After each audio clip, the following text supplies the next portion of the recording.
कल यार हमारे यहाँ खाना नहीं बना। पूरे दिन भूखा रहना पड़ा। मैंने अपनी बीवी से पूछा कि ए जी, आज खाना क्यों नहीं बना। तो मेरी भाग्यवान ने कहा कि मैं गिर गई थी और मेरे लग गई। तो मैंने बड़े अचंभे से पूछा, कहाँ गिर गई थी, कहाँ लग गई। तो भाग्यवान ने कहा, ज्यादा घबराने की जरूरत नहीं है, मैं तकिए पे गिर गई थी और मेरी आंख लग गई।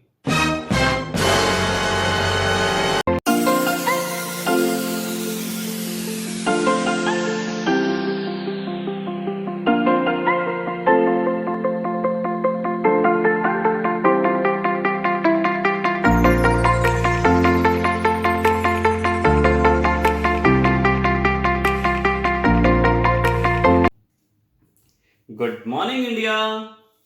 केम छो बच्चों, मजामा। Welcome back to your beautiful से channel with your handsome teacher जिसका नाम है physics bye Rahul Bansal.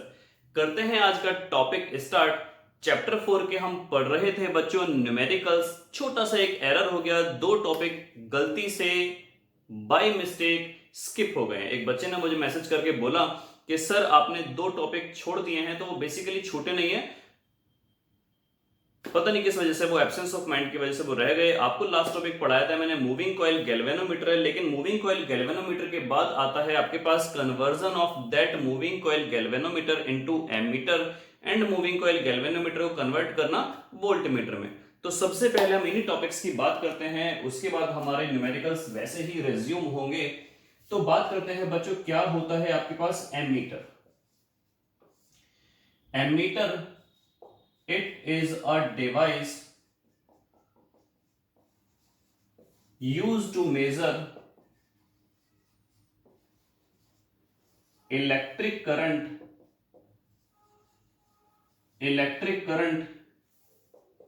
in a circuit। किसी भी सर्किट में करंट को मेजर करने वाली मशीन को, मेजर करने वाले इंस्ट्रूमेंट को बच्चों हम बोलते हैं एमीटर। ये आपने 9th क्लास में, सॉरी 10th क्लास में आपने पढ़ा भी होगा।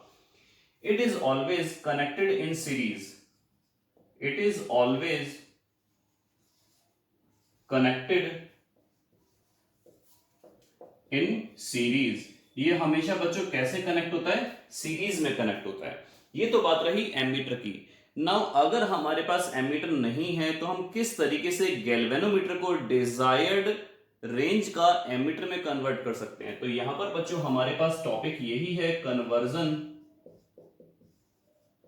of galvanometer, conversion of galvanometer into ammeter।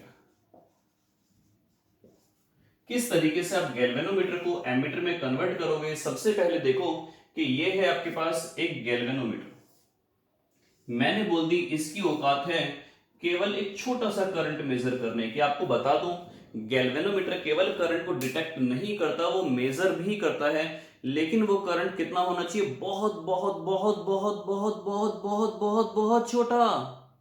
ए बाबू मोशाए, ये करंट बेटा बहुत छोटा होना चाहिए। करंट बच्चों बहुत छोटा होना चाहिए। और जब ये करंट बहुत छोटा होगा तो ये हमारे लिए सर्किट में यूजलेस है। ये सिंगल एक छोटा सा बल्ब बिना जलाने का, वो तो मेंटोस से भी जल जाता है।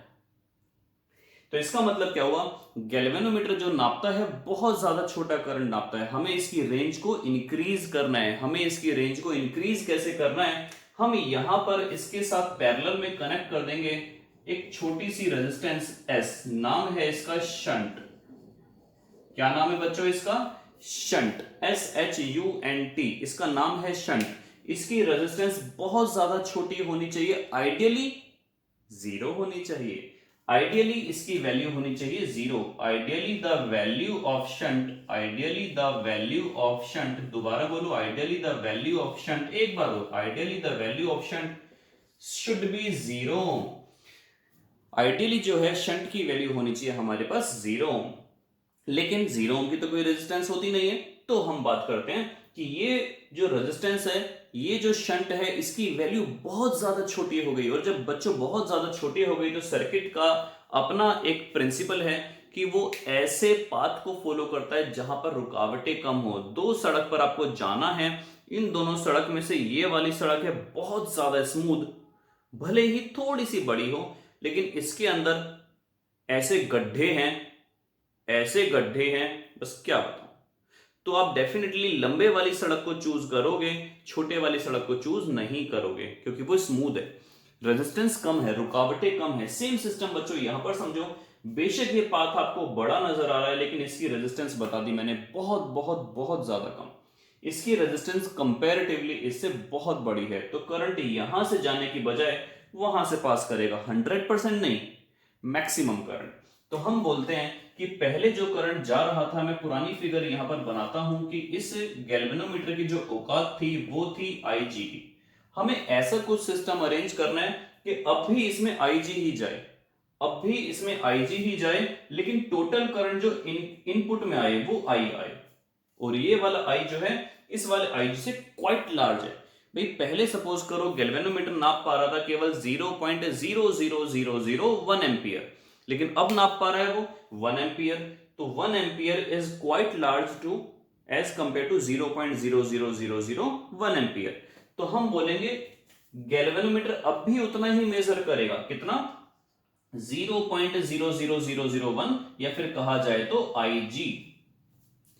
लेकिन आया कितना अंदर, I, इसने कितना लिया, IG, तो यहां पर कितना चला गया, I माइनस IG, बाकी सारा इसमें शिफ्ट हो गया।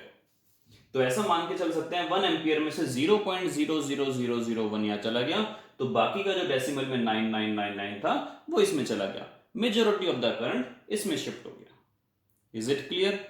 तो जब इसमें करंट शिफ्ट हो गया तो ये तो हमारे पास अब भी सेफ का सेफ रहा, ये हमारे पास अब भी सेफ का सेफ रहा। तो गैल्वेनोमीटर हमारे पास सेफ रहा, लेकिन सर्किट से जो करंट कनेक्टेड था, सर्किट में जो करंट इनपुट हो रहा था वो इंक्रीज हो गई, उसकी रेंज बच्चों आपके पास इंक्रीज हो गई। तो इस तरीके से गैल्वेनोमीटर जो है वो एक एमीटर में करंट हो सकता है डिजायर्ड एम्पियर या डिजायर्ड करंट को मेजर करने के लिए। तो इसके अंदर और इसके अंदर आप ध्यान से देखो, ये दोनों के दोनों कनेक्टेड है पैरेलल में। आप जानते हो पैरेलल में क्या सेम होती है, पोटेंशियल डिफरेंस सेम होती है। तो हम निकाल लेते हैं इस S की वैल्यू कि what should be the value of S। तो देखिए आप न्यूमेरिकल्स में कैसे सॉल्व करेंगे।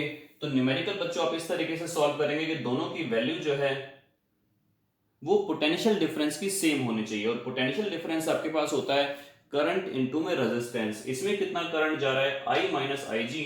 मैं यहां पर ऐसे लिखता हूं potential difference, potential difference is same in parallel. तो इसका पोटेंशियल डिफरेंस हमने ले लिया VS, और इसका पोटेंशियल डिफरेंस ले लिया हमने VG, दोनों का सेम होगा। ये हो गया आपके पास I माइनस IG साथ में S, और ये हो गया आपके पास IG और साथ में G। आपको कैपिटल G की वैल्यू पता होगी, और उसका मैक्सिमम डिफ्लेक्शन कितने करंट पर होता है ये भी पता होगा। आपको बेसिकली निकालना क्या है, इस S की वैल्यू, हमें कितनी एम्पियर अपनी रेंज बढ़ानी है। आपको 0.1 एम्पियर की जगह 1 एम्पियर करना है। तो ये वो करंट है जो आपको रेंज मैक्सिमम पहुंचानी है, ये मैक्सिमम डिफ्लेक्शन करंट है। ये आपके पास गैल्वेनोमीटर की रेजिस्टेंस है, ये वो रेजिस्टेंस है जो हम फाइंड आउट करना चाहते हैं। तो बच्चों यहां पर S की वैल्यू आई IG इंटू G अपॉन में I माइनस IG। इस पर हम एक क्वेश्चन भी सॉल्व कर लेते हैं। आपके एनसीईआरटी में एडिशनल में क्वेश्चन दिया हुआ है, आइए देखते हैं फटाफट हम। तो भैया उल्टा कहां हो गए हो बच्चों। क्वेश्चन है आपके पास, question number 28, a galvanometer coil has a resistance of 15 ohm. Capital G की वैल्यू आपको दे दी 15 ohm, and the meter shows full scale deflection. जो मीटर है वो कितना फुल स्केल डिफ्लेक्शन शो कर रहा है, कितने करंट के लिए, 4 मिली एम्पियर। तो आपको IG की वैल्यू दे दी 4 milli ampere. How will you convert the meter into an ammeter of range 0 to 6 ampere. अब ये कितना नाप देना चाहिए, मैक्सिमम 6 एम्पियर नाप देना चाहिए। तो I की वैल्यू बच्चों कितनी आ गई, 6 एम्पियर। आपको निकालनी है इस S की वैल्यू। तो देखिए बड़ा सिंपल सा क्वेश्चन है ये। S की वैल्यू जो आएगी IG into capital G upon में I माइनस IG से आपके पास निकल आएगी। तो इस तरीके से हम यहाँ पर सॉल्व कर सकते हैं, और S की जो यूनिट होगी बच्चों वो ओम्स में होगी, ध्यान रखना, because S is almost a resistance. एक बात आपको और बता दूं, अगर यहाँ पर हम इसकी टोटल रेजिस्टेंस निकालना चाहें तो हमारे पास नेट रेजिस्टेंस जो आएगी अब आरपी पैरेलल में कन्वर्ट हो गया, ये आपके पास आएगा एस इंटू में जी, पैरेलल में यही इसका रूल होता है, एस इंटू में जी अपॉन में एस प्लस जी। और आपको बताऊं मैं आइडियली मैंने क्या बताया था, शंट की वैल्यू होती है 0 अंडा, शंट की वैल्यू होती है आपके पास 0 अंडा। तो अगर एस की वैल्यू में 0 पुट करूं तो आरपी की वैल्यू भी कितनी हो जाएगी, 0 हो जाएगी। तो अगर एग्जाम में क्वेश्चन आता है व्हाट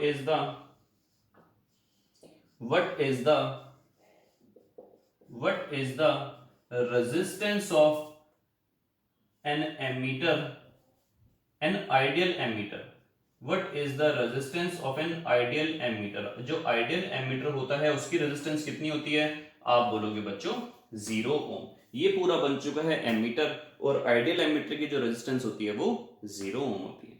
तो ये था आपके पास how to convert galvanometer into ammeter. चलते हैं नेक्स्ट टॉपिक की तरफ, जो है आपका वोल्ट मीटर। तो यहां पर हम लिखेंगे कन्वर्ट कैसे करते हैं गैल्वेनोमीटर को वोल्ट मीटर में, और यहां पर हम लिखते हैं इसकी definition.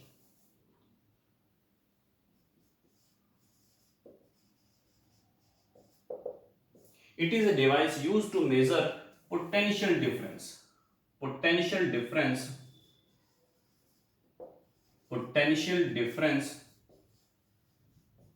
in a circuit. It is always connected in parallel. ये कैसे कनेक्ट होता है बच्चों, ये पैरेलल में कनेक्ट होता है। देखते हैं आगे क्या है इसका फंडा, और गाड़ देते हैं आज हम चैप्टर 4 के नाम का झंडा। देखिए बच्चों, हमारे पास टॉपिक है कि गैल्वेनोमीटर को हम कैसे कनेक्ट करें। तो मान लो ये आपके पास एक सर्किट हो गया ऐसे, ये आपके पास एक सर्किट हो गया, यहां पर आपने बैटरी लगा दी और इसमें करंट फ्लो हो रहा है। अब आपको चेक करना है कि इस पर कितना पोटेंशियल ड्रॉप होगा, तो आपने यहां पर लगा दिया एक गैल्वेनोमीटर।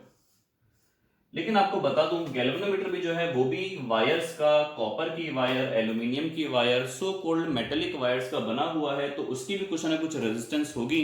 इसकी रेजिस्टेंस इनफाइनाइट तो पॉसिबल नहीं है। अगर इसकी रेजिस्टेंस इनफाइनाइट पॉसिबल हो फिर हम ये बोलेंगे यहां से करंट जो गया, यहां से करंट जो गया, यहां से जो करंट गया वो सारा का सारा इसमें चला गया, क्योंकि इसकी रेजिस्टेंस कितनी है, इनफाइनाइट। लेकिन आपको जैसे मैंने बताया था अभी शंट के केस में जीरो रेजिस्टेंस पॉसिबल नहीं है, उसी तरीके से infinite resistance is also impossible. तो हम यहां पर ये बोलेंगे कि हमें इसकी कुछ ना कुछ सर्टेन रेजिस्टेंस ही होती है, कुछ फाइनाइट रेजिस्टेंस भी होती है, जिसकी वजह से करंट इसमें भी जाएगा और इसमें भी जाएगा। जब बच्चों करंट इसमें जाएगा तो उसमें से जाने वाला करंट कम हो गया। इसका मतलब ये हुआ कि सपोज करो अगर यहां से 5 एम्पियर गया और 4.99 अगर यहां चला गया, 0.01 यहां गया, इसकी कुछ ना कुछ रेजिस्टेंस होगी। करंट को रेजिस्टेंस से मल्टीप्लाई करेंगे तो हम बोलेंगे जितना पोटेंशियल ड्रॉप उसमें हो रहा है, लिटिल बिट पोटेंशियल ड्रॉप यहां भी हो रहा है। हमारा पर्पस ये है कि इसमें से पोटेंशियल ड्रॉप 0 हो। ऐसा कब होगा, जब इसमें आने वाला करंट, गैल्वेनोमीटर के अंदर आने वाला करंट कितना होगा, 0 घंटा। वो कब पॉसिबल है, जब इसकी इनफाइनाइट रेजिस्टेंस हो जाए। इसकी इनफाइनाइट रेजिस्टेंस कब होगी, जब इसके साथ हम सीरीज में यहां पर लगा देंगे बहुत बड़ी रेजिस्टेंस। कैसे, देखो ऐसे गैल्वेनोमीटर के साथ हमने लगा दी यहां पर एक रेजिस्टेंस जिसकी वैल्यू बहुत बड़ी है। आइडियली बोलूं तो इनफाइनाइट है, आइडियली बोलूं इनफाइनाइट है, लेकिन रियलिटी में इनफाइनाइट पॉसिबल नहीं है। तो अगर मान लो इसके अंदर करंट आता है आपके पास आई जी, इसके अंदर करंट आता है बच्चों आपके पास आई जी, क्योंकि इसकी रेजिस्टेंस कितनी है, इनफाइनाइट, तो हम बोलेंगे कि वो करंट यहां से पास होने के बाद, इसमें तो पास होने वाला है नहीं, तो इसके अंदर करंट 0 हो गया, इसके अंदर करंट आपके पास 0 हो गया। तो बेसिकली हम यहां पर क्या बोलेंगे कि जब हमने यहां पर एक सीरीज में रेजिस्टेंस लगा दी, यहां पर आपने एक सीरीज में रेजिस्टेंस लगा दी ऐसे ये, और इस रेजिस्टेंस की वैल्यू जो है वो बहुत बहुत बहुत बहुत बहुत लार्ज है, ऑलमोस्ट कितनी है, इन्फिनिटी। तो हम बोलेंगे कि इसके अंदर करंट फ्लो होगा ही नहीं, इसके अंदर करंट फ्लो होगा ही नहीं। सारा का सारा करंट कहां जाएगा, डायरेक्टली इसमें चला जाएगा। 5 एम्पियर निकला, 5 एम्पियर इसमें चला गया, तो सारा पोटेंशियल ड्रॉप कहां हो रहा है, यहीं पर हो रहा है। सारा का सारा पोटेंशियल ड्रॉप यहीं हो रहा है। इसकी मैक्सिमम डिफ्लेक्शन कितनी थी? इसकी मैक्सिमम डिफ्लेक्शन थी IG। दोनों लगे हुए हैं सीरीज में करंट होता है सेम, सीरीज में करंट होता है सेम, ये दोनों सीरीज में हैं, तो इस नेटवर्क की फाइनल रेजिस्टेंस बच्चों कितनी हो गई? R plus G। इसकी फाइनल रेजिस्टेंस कितनी हो गई? R plus G। ये सर्किट जो है, ये गैल्वेनोमीटर जो है, कितना पोटेंशियल नापना चाहता है? V। तो यहां पर यही कंसेप्ट आया कि ये पूरा का पूरा जो सर्किट है कितना पोटेंशियल नापना चाहता है? Potential to be measured equals to V। आपको पता होगा I बराबर कितना होता है? V अपॉन में R। I इक्वल्स टू होता है V अपॉन में R। इसकी मैक्सिमम डिफ्लेक्शन क्या था? IG V ये रहा, और टोटल रेजिस्टेंस कितनी हुई इन दोनों की मिला के? वो हुई बच्चों R प्लस G। इसमें पोटेंशियल ड्रॉप नहीं होगा क्योंकि इसकी रेजिस्टेंस है इनफाइनाइट, जिसकी वजह से इसमें भी करंट एंट्री नहीं करेगा, सारा करंट यहीं पर जाएगा, पोटेंशियल ड्रॉप यहीं पर होगा। तो हम बात करें कि इसका जो मैक्सिमम डिफ्लेक्शन पॉइंट था वो था IG। तो करंट इक्वल्स टू टोटल इसको वोल्टेज मेजर कितनी करनी है, और नीचे R प्लस G इस नेटवर्क की रेजिस्टेंस। तो यहां से अगर मैं निकालना चाहूं तो आपके पास आ गया R plus G equals to V upon में IG, और R की वैल्यू अगर निकालना चाहें तो V अपॉन में IG माइनस G। ये आपके पास इसका फॉर्मूला निकल के आया। देखते हैं एक न्यूमेरिकल क्वेश्चन नंबर है बच्चों 27। A galvanometer coil has a resistance of 12 ohm. G की वैल्यू दे दी आपको 12 ohm, and the meter shows full scale deflection for a current of 3 milli ampere. यानी कि IG की वैल्यू दे दी 3 मिली एम्पियर। बच्चों ध्यान रखना 3 इंटू 10 टू द पावर -3 इसमें कन्वर्ट करना ना भूलें। How will you convert the meter into a voltmeter of range 18 volt? आपको जो रेंज लगानी है वो कितनी चाहिए? 18 वोल्ट। इस फॉर्मूले में अगर मैं अप्लाई कर दूं तो V की वैल्यू आ गई 18, IG की वैल्यू आ गई 3 इंटू 10 टू द पावर -3, और कैपिटल G की वैल्यू आ गई 12। 3 6 18, 10 की पावर -3 जब ऊपर जाएगा तो 10 की पावर +3 हो जाएगा, ये हो जाएगा 6000 -12। आंसर आ गया 5988 ओम। इतनी बड़ी रेजिस्टेंस आपको अप्लाई करनी पड़ेगी यहां पर, तब जाके 18 वोल्ट के वोल्ट मीटर में कन्वर्ट हो जाएगा। चलते हैं आगे के क्वेश्चंस की तरफ। टॉपिक आपके सारे के सारे कवर करा दिए हैं अब मैंने।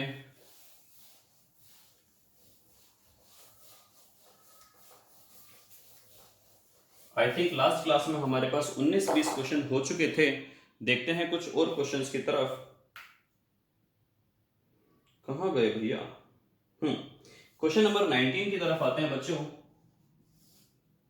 An electron emitted by a heated cathode. एक इलेक्ट्रॉन है जो निकला और एक्सेलरेट हुआ। तो सबसे पहले बात करते हैं, इलेक्ट्रॉन निकला और एक्सेलरेट हुआ, पोटेंशियल डिफरेंस दे दिया 2 किलो वोल्ट, ये आ गया 2000 वोल्ट। और किस मैग्नेटिक फील्ड में एंट्री करता है? ये बच्चों मैग्नेटिक फील्ड में एंट्री करता है 0.15 टेस्ला में। Determine the trajectory of the electron. अगर पहले पॉइंट में आपको बोला है वो परपेंडिकुलरली, ट्रांसवर्स का मतलब होता है बच्चों परपेंडिकुलरली एंट्री करता है, और दूसरे में बोला गया है आपको थीटा बनाते हुए वो एंट्री करता है। तो आपको बताया था कि जो मैग्नेटिक फोर्स है बेसिकली वो प्रोवाइड करती है रिक्वायर्ड सेंट्रीपिटल फोर्स। तो यहां पर हम देखते हैं, सबसे पहले देखो कि एक्सेलरेट जब वो हुआ है, ये वेलोसिटी नहीं है, पोटेंशियल डिफरेंस है। जब वो एक्सेलरेट हुआ है तो उसकी वेलोसिटी कितनी हो जाएगी? आपको बताया गया था कि पोटेंशियल जो होता है वो किसके बराबर होता है? वर्क डन अपॉन में चार्ज। तो वर्क डन बच्चों कितना हो जाएगा? Q इंटू में V। वर्क डन होता है हमारे पास एनर्जी के इक्विवेलेंट, तो बेसिकली यहां पर आएगा Q इंटू V। एनर्जी हम लेंगे यहां पर kinetic, because electron is moving. तो यहां पर हमारे पास आएगा 1/2 mv²। Q की जगह E लिया, साथ में V लिया। आप ये कैंसिल आउट मत कर देना, ये है आपके पास वेलोसिटी, छोटा सा बना देता हूं। तो V आपके पास आ गया 2eV अपॉन में m पर रूट।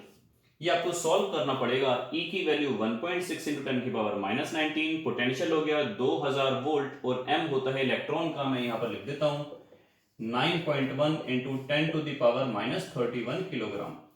आप जब ये पुट कर लोगे तो वेलोसिटी आ जाएगी मीटर पर सेकंड में। आपको मैंने बताया कि जो मैग्नेटिक फोर्स है वही प्रोवाइड करती है नेसेसरी सेंट्रीपिटल फोर्स, तो mv² अपॉन में r हो जाएगा qvb। v से पावर चली गई, r आपको निकालना है तो mv अपॉन में qv। m पता है, वेलोसिटी यहां से फाइंड आउट करना, q की वैल्यू ये रही, मैग्नेटिक फील्ड आपके पास ये रहा, तो आपके पास निकल आएगा radius of the circular path. कछु बात समझ में आ रही है? Radius of the circular path. बच्चों बात करते हैं इसके सेकंड पॉइंट पर। अगर वो एंट्री करता है किसी एंगल पर, ये होगा यहां पर सर्कुलर पाथ, लेकिन एंगल पर आपको बताया था होता था हेलिकल पाथ।